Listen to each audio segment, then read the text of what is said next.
Puji Tuhan, wow. Ini ada 5.000 orang. Mudah-mudahan 5 roti dan 2 ikan masih tersisa. Wah. Bapak Ibu Saudara, saya mau mengupas kebenaran firman Tuhan ini berdasarkan tema bersyukur untuk terus maju bersama semua generasi dan menjadi berkat. Ini tema berat. Pak Pendeta Yuniar membawa saya dalam pencobaan. Saya cari teks yang pas apa kira-kira ini untuk 42 tahun. Adakah orang sangir di sini? Saya yakin tidak ada ya. Nggak ada. Yang ada di sini yang percaya pada Yesus Kristus. Amin. Bapak saya Bali, mama saya Sangir, saya lahir besar Manado. Tapi hari ini saya tidak mengaku orang Sangir. Saya orang yang percaya pada Yesus Kristus biar aman. Jadi tolong orang Sangir yang percaya pada Yesus Kristus jangan tersinggung kalau saya bawa nama suku. Satu kali Om Ungke. Ungke itu Sangir loh. Ada yang nama Ungke di sini? Dia punya plafon rusak. Itu cuma, tunggu dulu, kalau saya pakai logat Manado, Bapak Ibu paham nggak? Ada yang paham angkat tangan? Yang mengerti logat Manado? Oke. Yang tidak mengerti tolong angkat tangan. Oke. Berarti yang tidak paham tolong tanya pada yang paham tolong jelaskan kepada yang nggak paham. Dan saya mau pulang sekarang. Dia mau perbaiki plafonnya rusak. Itu kan terbagi triplex toh, gitu-gitu kan? Zaman dulu bukan zaman sekarang. Cuma ada dia dan Maitua. Dia dan DP Maitua. Jadi dia bilang begini, "Mak, ngana pegang itu kursi, karena ndak ada tangga, torang susung 2." Udahlah pakai bahasa Indonesia lah, kan ada orang Batak di sini nggak ngerti nih. Greta Sihoming pasti nggak paham ini. Oh ngerti ya? Ngerti. Jadi dia susun kursi 2. Istrinya yang tahan, Maituanya. Dia pegang. Mau angkat begini, 2 tangan. Cuma bingung. Karena harus bawa paku di atas kan? Lalu juga harus bawa martelu. Tunggu, martelu itu bahasa Indonesia? Sulawesi Tengah, Palu. Jadi dia bingung, bagaimana caranya? Dia dapat ide, paku, dia kayak tukang-tukang zaman dulu, gaya banget. Paku, dia kasih masuk di mulut, dia gigit, dia bilang, mak, kasih masuk. Mamanya ambil 4, kan 4 sudut kan yang triplex itu, kasih 4 sudut di situ. 4 sudut, dia gigit. Iya, makasih mak, gitu. Dia naik. Terus palu bagaimana? Dia bingung kan, palu bagaimana? Oh, dia dapat ide. Mak, kasih masuk di bibir. Kasih masuk di bibir.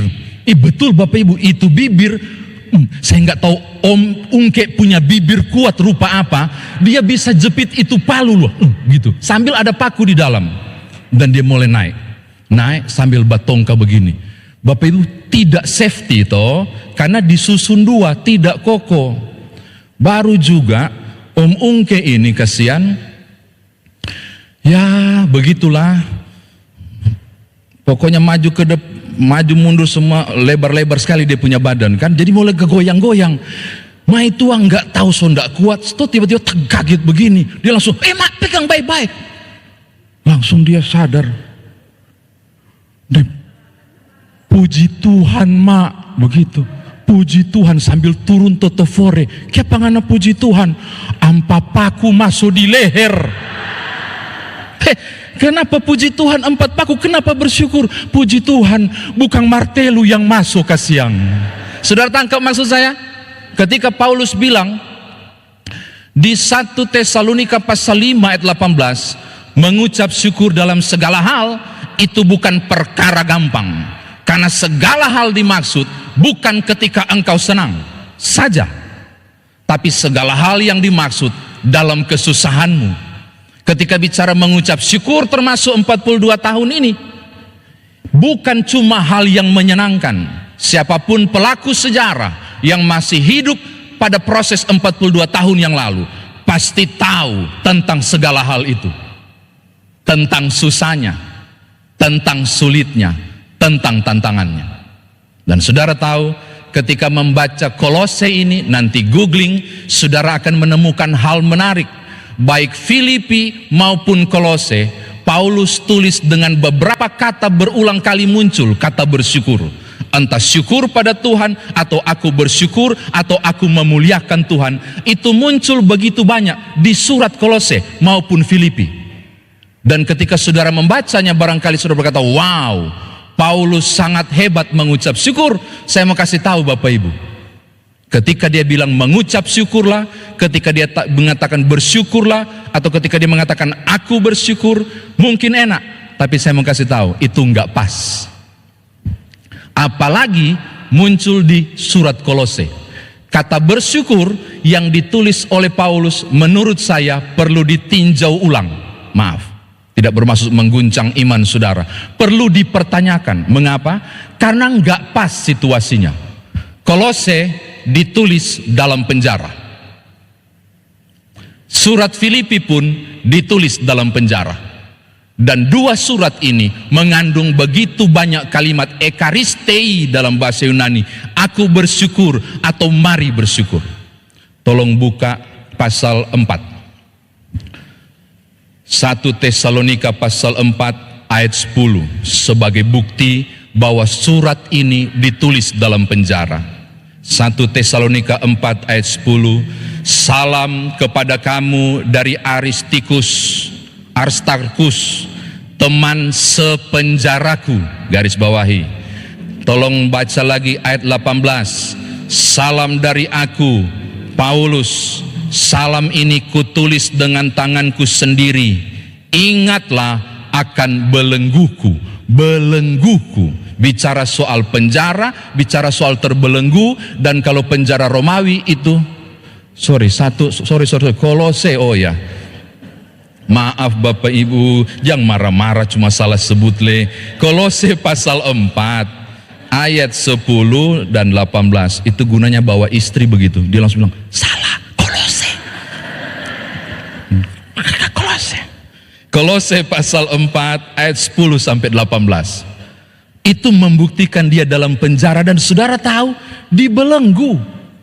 Diikat begini, kakinya pun diikat, kasih pemberat rantai. Penghubung antara tangan dan kaki ada juga rantai yang dibuat ketat, sehingga kalau dia berdiri kasihan bongkok, kalau dia tidur pistol. Dan penjara itu dalam tanah, maka kalau dia tidur udang. Tolong hayalkan bagaimana dia menulis surat, dan dia bilang begini, mengucap syukurlah. Wow. Makanya saya bilang, ketika bicara soal mengucap syukur, itu bukan cuma perkara yang indah saja.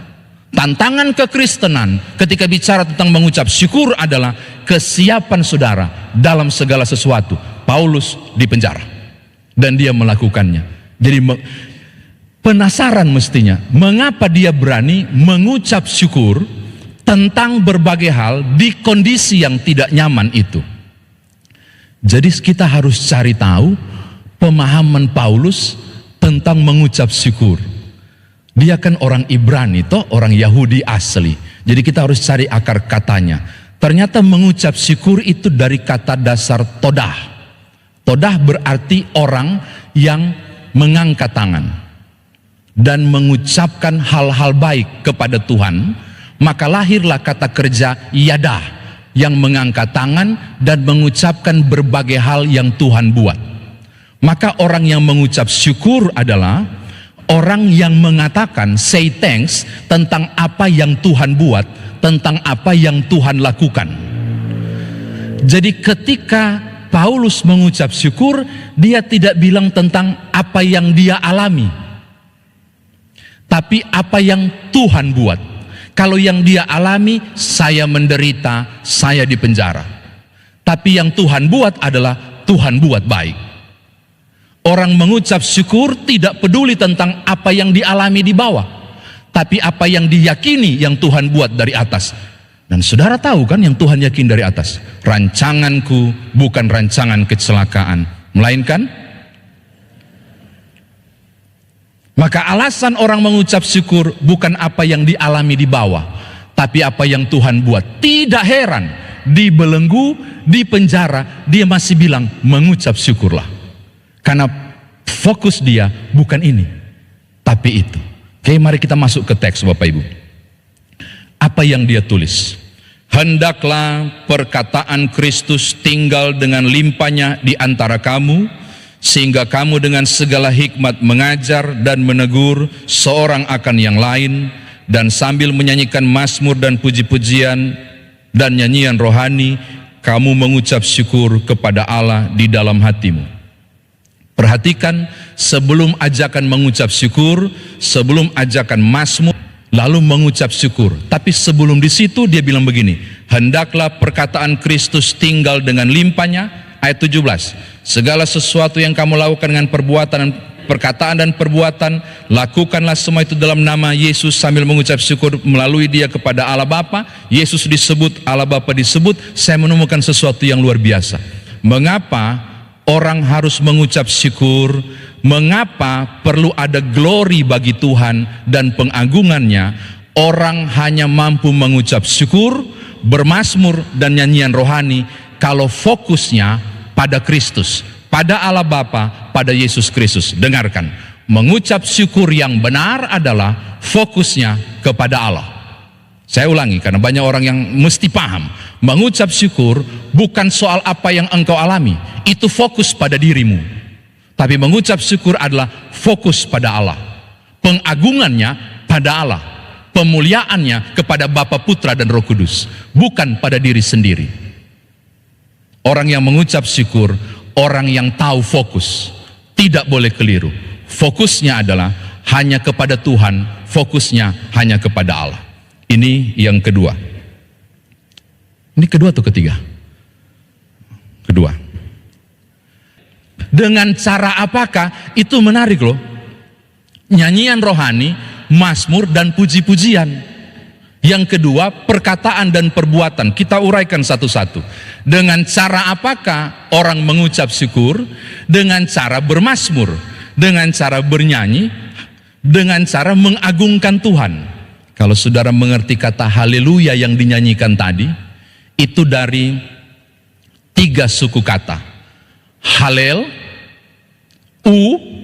Yah. Halel berarti pujilah. Itu jamak ajakan, hai kamu sekalian. Yah itu Yahweh tapi nggak boleh disebut Adonai. Maka saudara akan menemukan haleluya berarti hai kamu sekalian, mari pujilah Tuhan. Yang bisa dilakukan dengan mazmur, nyanyian rohani dan puji-pujian. Maka saya mau bilang begini, orang yang bersyukur adalah orang yang tahu untuk berhaleluya, memuji Tuhan. Cara sederhana mengucap syukur bukan persembahan syukur. Cara sederhana untuk mengucap syukur adalah menyanyikan pujian, nyanyian rohani dan mazmur. Makanya saya mau bilang begini, orang Kristen itu disebut agama yang bernyanyi.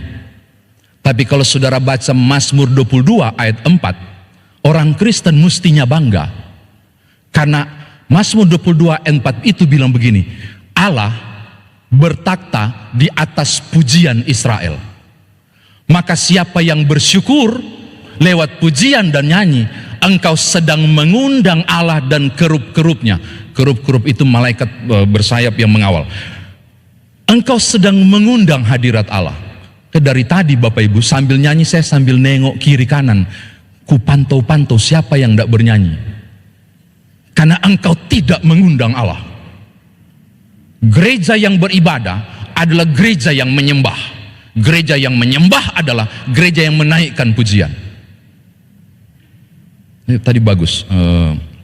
Greta langsung kasih pinggir itu mic untuk tes. Ada yang ikut nyanyi dan luar biasa. Banyak yang nyanyi walaupun GPIB padahal itu lagu bukan kita punya Kang. Ada yang cuma buka-buka menyembahmu, bagian itu aja penyembahmu, whatever, apapun. Saya bilang ketika engkau memuliakan Tuhan dengan cara sederhana nyanyi dan pujian, saudara sedang mengundang hadirat Tuhan. Amin.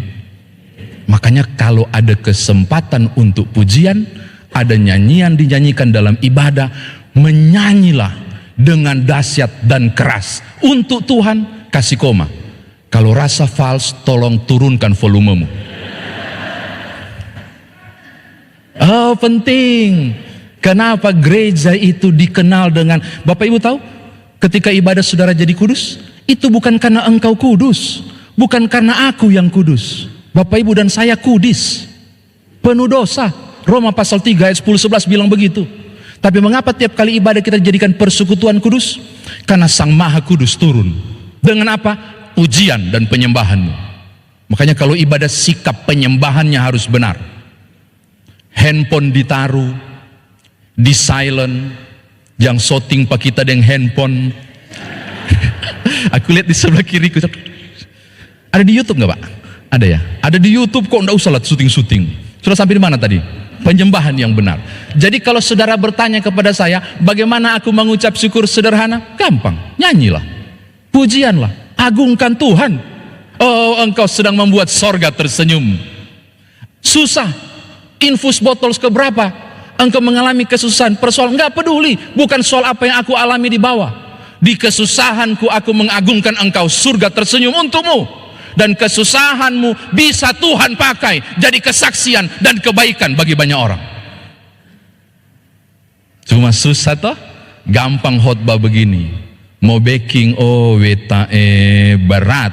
Dalam kesusahan di tengah persoalan masih mau menyanyi. Tapi tantangan kekristenan di situ, Paulus membuktikannya. Dalam belenggu dia mengagungkan Tuhan. Ini yang ketiga. Yang keempat, jangan lupa ayat 17. Orang yang mengucap syukur adalah, dia bilang begini, segala sesuatu yang kamu lakukan dengan perkataan dan perbuatan, lakukanlah, lalu kemudian sambil mengucap syukur. Saya mengatakan poin yang kedua, orang yang bersyukur adalah orang yang mengerjakan perbuatan dan perkataan. Ini menarik loh Bapak Ibu. Ternyata perkataan dan perbuatan juga adalah media untuk mengucap syukur.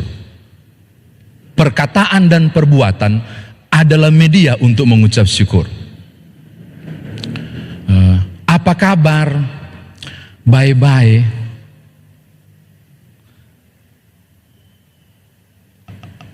Kalau orang Sangir begini. Apa kabar? Bye-bye kasiang. Ada kasiangnya. Anak seberapa dang? Ada 3 kasiang. Oh, itu yang main musik itu Sangir tuh, J. Makanya saya kagum GPIB Menara Iman bisa mengundang pemain musik jauh-jauh dari kota Makassar. Sesuatu yang luar biasa. Kerja apa tuh anak-anak? Yang pertama dokter kasiang. Oh. Yang kedua polisi kasiang. Wow. Yang ketiga dang pendeta kasiang. Kasiang itu bukan mengeluh. Di Sangir itu kasiang itu kayak bersyukur. Ada sudah begitulah gitu. Saya mau bilang begini, perkataanmu harus tepat. Apa kabar? Puji Tuhan, baik-baik. Kenapa nggak mengagungkan Tuhan lewat perkataan? Saya berapa kali naik mobil umum, mau dimanapun di Jakarta kah, di Makassar, di Palembang, itu kalau naik oplet itu menarik loh. Teman-teman non-Kristen, kalau naik orang bilang apa? Perkataanmu menjadi kesaksian. Kalau orang apa? Pas naik taples, oh mari-mari pulang, oh mari-mari pulang begitu. Bukan, haleluya, puji Tuhan. Why not? Perkataan sederhana. Saya tantang kekristenan sekarang saat ini. Perkataanmu bisa menjadi pengagungan bagi nama Tuhan. Tapi sayang sekali kita tidak memanfaatkannya. Sederhana. Atau perbuatanmu. Ternyata harus perkataan dan perbuatan. Apapun yang saudara kerjakan, saudara lakukan tiap-tiap hari. Perbuatan yang saudara berikan, pekerjaan pelayanan seperti ini. Berbagai hal yang engkau karyakan, muara akhir harusnya untuk hormat dan kemuliaan nama Tuhan. Maka setiap hal yang saudara kerjakan di tiap kesempatan, pengagungannya terjadi bagi nama Tuhan. Wow, luar biasa ya. Dokter baik banget, dokter punya prediksi tepat banget loh. Sampai aduh untung dokter yang saya datang. Kalau ke dokter lain mungkin gak, oh puji Tuhan, Tuhan memang kasih hikmah. Why not dikatakan begitu? Pengagungan. Lewat kata perbuatan kita. Cuma jarang orang pakai. Paulus ingatkan, perkataan dan perbuatan bisa bermuara pada mengucap syukur kepada Allah. Saya kira demikian firman Tuhan ditafsirkan bagi kita. Sekarang bagaimana kita bawa dalam kehidupan beriman kita? Yang pertama, Bapak Ibu, mungkin saudara pernah dengar ilustrasi ini tentang mengucap syukur. Bangunan 4 kali 5 lantai, sangat tinggi. Zaman dulu belum ada holding Pak Pendeta, scaffolding, belum ada yang besi-besi itu. Zaman dulu kasihan masih pakai bambu-bambu toh, atau kayu-kayu di pantai itu yang kuat dan kokoh itu. Lantai 1 sampai lantai 5 mungkin tinggi banget itu. Ada pekerja sibuk di bawah, ada pekerja sibuk di atas. Yang di atas dengan kesibukannya, yang di bawah dengan kesibukannya. Yang di atas lupa membawa sesuatu. Beberapa alat dia tidak bawa. Kalau dia turun rawan, karena nggak safety zaman dulu itu, cuma pakai bambu-bambu begitu dan makan waktu. Maka mestinya adalah dia komunikasi dengan di bawah. Dulu belum ada HT, kesian, jadi belum. Jadi dia bilang, woi, orang sibuk di bawah bekerja sehingga tidak terjadi komunikasi antara atas dan bawah. Maka apa yang dibuat oleh pekerja yang di atas? Dia dapat ide, dia masukkan tangan, ada banyak koin.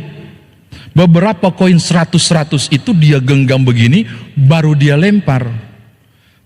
Jatuh ke bawah. Pekerjanya lagi asik bekerja, di bawah langsung, banyak doi kote. Dia punggu semua, masukkan lagi, kerja lagi. Ya ampun, sudah rugi berapa ratus, dia nggak nengok-nengok ke atas. Ada ide yang lain, dia nggak habis ide. Dia ambil 5.000 kertas, kasihan. Tapi doi makang ini biar jo. Dia bungkus dengan di koin. Dia ambil lagi koin yang lain. Jadi ada bonus ini, 5.000 terbungkus dengan koin, membungkus koin, baru koin-koin yang lain. Dia hambur, jatuh di bawah. Yang lagi bekerja, banyak sekali ini uang. Dia berhenti bekerja, dia pungut, nggak kerja lagi, malah pungut. Masih ada nggak di tempat lain? Dia cari, tidak terjadi komunikasi. Menyerah yang di atas? Enggak. Gimana caranya supaya terjadi komunikasi antara atas dan bawah? Dia dapat ide, saudara, dan ide ini mengerikan. Dia nengok sebelah kiri, ada totara. Orang Manado tahu totara? Balok, begini, lumayan. Ada balok, dia langsung angka. Kita lempar jatuh ngampe kepala, mampus ngana. Tapi nggak mungkin. Apa yang dia buat? Dia sengaja jatuhkan, tapi dia ukur jangan sampai kena. Jadi dia pas sudah lewat ke bawah dilepas. Pas, woi, siapa lempar itu? Kita tolong bawa akang itu ember di bawah. Akhirnya terjadi komunikasi atas dan bawah. Saya mau katakan kepada saudara, banyak orang diberkati Tuhan luar biasa, reaksinya adalah justru cari terus berkat, bukan nengok ke atas menemui sang sumber berkat. Engkau gagal mengucap syukur. Ketika engkau diberkati, maunya Tuhan engkau nengok ke atas supaya ada pujian dan glory bagi kemuliaan nama Tuhan. Semakin diberkati, mestinya semakin kuat ungkapan syukurnya. Tapi seringkali yang terjadi karena kita di Manado itu banyak tape. Tape itu singkong yang dikasih busuk. Tape itu fermentasi kan? Di Manado banyak banget. Tape gereja, tape pelayanan, tape sumbangan, tape pujian bagi Tuhan. Bukan engkau, tapi kemurahanmu. Maka penghormatan itu harus tengok ke atas, dikembalikan untuk kemuliaan nama Tuhan. Amin. Itu loh orang yang bersyukur, orang yang bukan hanya cari berkat, tapi mendekatkan diri kepada sumber berkat. Kekristenan diajar untuk bukan mendekat pada berkat, tapi dekat pada sumber berkat. Itu yang pertama untuk Bapak Ibu bawa pulang. Yang kedua, 42 tahun. Saya baru tahu sejarahnya penyebutan menara iman. Beliau ceritakan. Wow. Masih adakah saksi sejarahnya? Yang hadir? Adakah? Masih ada ya? Nanti bisa, ada buku sejarahnya enggak? Ada, wah keren. Harus tercatat supaya nama Tuhan dimuliakan dari proses-proses itu. Bapak Ibu tahu? Paulus mengapa mengatakan mengucap syukur? Untuk fokus pada Tuhan. 42 tahun berbagai hal pasti dialami. Ada yang menyenangkan, ini persekutuan, juga ada yang tidak menyenangkan. Dan tidak akan dilupakan oleh semesta tentang peristiwa 2000 berapa ini COVID. Dan mulai bye-bye di 2022 ke 23. Itu kondisi yang tidak mudah. Mundur ke belakang tentang 42 tahun. Saya percaya betul ini bangunan berdiri karena Tuhan dan kuasanya. Tapi saya yakin Tuhan memakai banyak orang pada waktu itu untuk urus izinlah, permisilah. Ada yang pulang kantor cuma ganti celana pendek, ikut campur semen. Ada mama-mama barangkali yang kemudian bawa cookies di depan untuk jual dan cari dana. Ada beberapa orang yang ambil bagian sebagai donatur. Ada yang turut jadi tukang dan seterusnya. Dan seterusnya. Saya mau katakan bahwa pekerjaan 42 tahun itu betul karena Tuhan. Tetapi dia memakai banyak orang untuk karya pelayanan bagi kemuliaan Allah. Maka hal yang sama ketika orang mengucap syukur, orang harus berpulang untuk kemuliaan Tuhan. Tapi tidak lupa bahwa karya ini melibatkan luar biasa orang-orang hebat yang Tuhan pakai untuk memberi pelayanan. Tetapi orang-orang hebat itu dengan sengaja tidak menyebut namanya supaya nama Tuhan tetap ditinggikan. Bapak Ibu pernah tahu kisah 5 roti 2 ikan yang memberi makan 5.000 orang di sini yang banyak sekali ini. Di versi Yohanes, Bapak Ibu tahu sumber ikannya dari mana? Kalau Injil Yohanes, anak kecil yang titip ke Yakobus 5 roti dan 2 ikan. Dalam tradisi itu kemungkinan adalah devoma atau bahan yang bisa dinikmati oleh tiga orang bisa 5 roti dan 2 ikan itu. Nah, saya penasaran siapa nama anak yang menyerahkan 5 roti dan 2 ikan itu. Ku cari-cari bolak-balik di Injil Yohanes, nggak ada. Saya buka versi Matius, Lukas juga nggak ada. Bukan juga Nyoman Jepun, nggak ada rupanya. Tidak ada nama.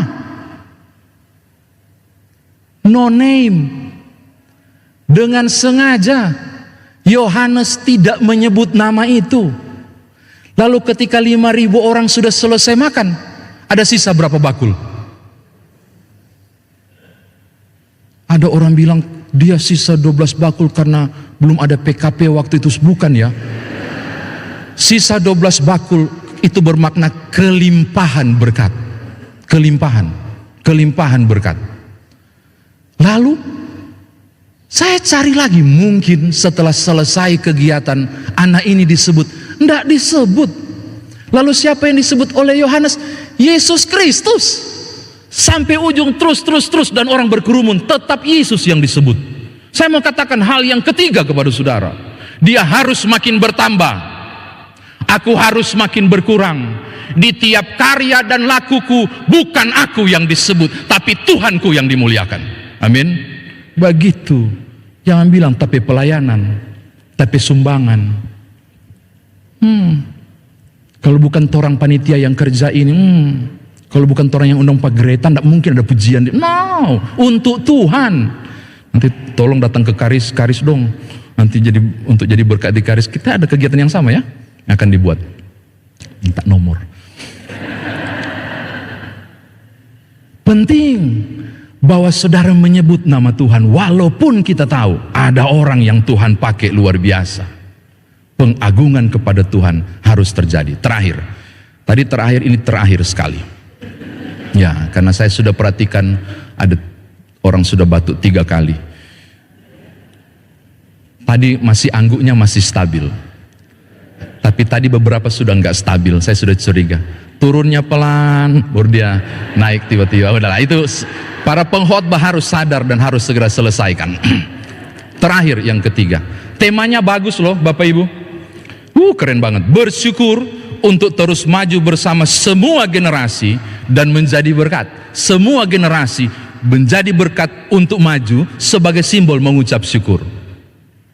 Hari ini tanda mengucap syukur ternyata dilakukan dengan dua cara. Bisa nyanyian dan pujian pada penyembahan, tapi juga bisa karya, laku, perkataan saudara. Dua hal ini bisa menjadi opsi GPIB Menara Iman di 42 tahun untuk mengucap syukur. Pak Pendeta, ada paduan suara jemaat nggak di sini? Ada. Kenapa ibu ragu-ragu? Ada. Pak KMJ-nya bilang ada kok, saya percaya beliau pasti ada. Atau hanya Tuhan yang tahu? Ada kan? Bilanglah kalau ada, kenapa ragu-ragu? Ada toh? Ada, berarti betul. Bentuk paduan suara, DP nama bagus, paduan suara Menara Iman, GPIB Menara Iman. Pelatihnya kirim WA, koordinatornya kirim WA, mari latihan hari sekian. Oke. Yang datang hanya Tuhan yang tahu berapa jumlahnya. Oh maaf, saya mau katakan, penting pita suaramu, kemampuan olah vokalmu dapat membuat Tuhanmu tersenyum. Kalau dikasih talenta seperti itu, nyanyi. Ini istriku ada di sini, tanya ke dia, saya suka sekali paduan suara, kesian. Tapi kalau saya berdiri di tenor, saya jadi tenor. Berdiri ke bass, saya jadi bass. Jadi saya nggak ikut. Tapi saya sangat menikmati kesiang. Cuma nggak bisa ikut. Engkau yang diberkati, latihan. Karena itu pujian. Mudah-mudahan bisa datang ke GPIB Karis, paduan suara jemaatnya menyanyi di situ. Sebagai bukti, engkau sedang mempersembahkan pengagungan bagi kemuliaan Tuhan. Amin. Jangan cuma amin nggak latihan. Betul. Mazmur 33 ayat 3 itu dibilang gini, nyanyikanlah nyanyian baru bagi Tuhan, petiklah kecapi baik-baik. Kata baik-baik itu dalam King James Version teksnya menggunakan istilah skillfully. Dalam teks asli Ibraninya yautap, yang berarti terlatih, sempurna. Makanya pernah ada heboh di Makassar. Ini ada saksi di Duren 2 nih, tanya, Pendeta Nyoman Jepun melarang kelompok orang mengisi pujian di Betania Makassar. Saya pernah larang dan heboh. Tahu nggak kenapa saya larang? Habis doa konsistori buka, dia langsung ketok dan bilang, Pak, kami ada beberapa orang mau isi pujian. Wow, luar biasa. Oke, judulnya apa? Nanti kami buka di Kidung Jemaat, pokoknya nanti kami buka. No, nggak bisa. Yautap, skillfully itu terlatih. Kalau engkau mengisi pujian untuk tampil bukan untuk Tuhan, cilaka. Harus disiapkan, harus dilatih. Itu pengagungan, bukan cuma untuk tampil. Jadi karena saya lihat dia tidak persiapan, nggak usah kau menyanyi. Lebih baik latihan dulu, baru menyanyi. Tapi heboh, saya pernah larang. Biarlah hanya Tuhan yang tahu. Tadi saya sudah bilang terakhir, sudah. Ya, saya sudah mau tutup kok, jangan khawatir. Sudah mau tutup, terakhir sekali. Pelkat PA, Pelkat PT, Gerakan Pemuda, Greta tahu nggak? PA Pelayanan Anak, PT Persekutuan Teruna. Orang GPIB nggak dia? Oh sudah, kembalilah ke GPIB. Gerakan Pemuda, Persekutuan Kaum Perempuan, Persekutuan Kaum Bapak, Persekutuan Kaum Lanjut Usia. Bapak Ibu bisa bayangkan kalau 6 pelkat ini bersatu dan bergerak bersama di usia 42 tahun ini. Kerennya minta ampun ketika berbagai perbedaan usia menyatu dalam pelayanan bagi kemuliaan nama Tuhan.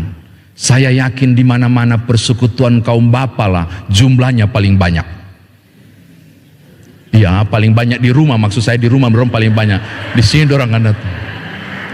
Cobalah bergerak bersama dalam kebersamaan. Bangun gereja Tuhan ini kesian. Ayolah, 42 tahun adalah bukti. Buatlah semakin semarak pelayanan ini, semakin heboh untuk Tuhan dan kemuliaannya. Mari bersatu, buat tetangga kanan kiri muka belakang tahu ada hadirat Tuhan yang hadir di tempat ini dalam karya layan, dalam kebersamaan. Amin. PKB bertobat. Dan cuma amin. Tadi yang paling keras bapak-bapak yang bilang amin. Kiranya di hari Jumat ya Pak Pendeta ya, PKB ya. Kira ya. Jumat. Iya. Aku nggak yakin tapi kiranya terjadilah. Bapak-bapak, hari Senin sampai Jumat saudara diberkati luar biasa oleh Tuhan. Pada waktu bangun pagi dan bekerja dan seterusnya. Saya percaya, jangan kasih alasan waktu. Terlalu sulit bagi waktu. Waktu itu punya Tuhan, Tuhan bisa atur. Pakai niat dulu. Minggu depan saya hadir PKB. Niat dulu. Kiranya Tuhan sediakan waktu. Gitu loh. PKLU. Berapa banyak orang berpikir bahwa PKLU mengurus dirinya sendiri. Salah. GP, PKP, PKB bisa berpadu bersama. Kalau dulu oma opa yang urus orang waktu orang muda, saatnya kita yang muda mengurus mereka yang berambut putih, yang jadi saksi tentang kemurahan Tuhan sepanjang hidup mereka. Itu kerjasama, itu kebersamaan, supaya HUT 42 tahun ini Menara Iman tampil beda. Enak banget khotbah di sini. Mau khotbah di jemaat sendiri susah sekali dorang. Memang berat. Memang tidak mudah, tapi saya mau tutup untuk bilang begini. Selamat ulang tahun 42 tahun. Buatlah Tuhanmu tersenyum, bahwa berkat-berkatnya selama 42 tahun ini tidak sia-sia. Layani Tuhan dengan segenap hati, sebab bekerja untuk Tuhan, jeripayamu tidak sia-sia. Bekerjalah, bergeraklah, berpadulah bersama. Buatlah dunia tahu bahwa kasih Tuhan melimpah di persekutuan ini. Selamat ulang tahun, Tuhan Yesus memberkati. Haleluya, amin.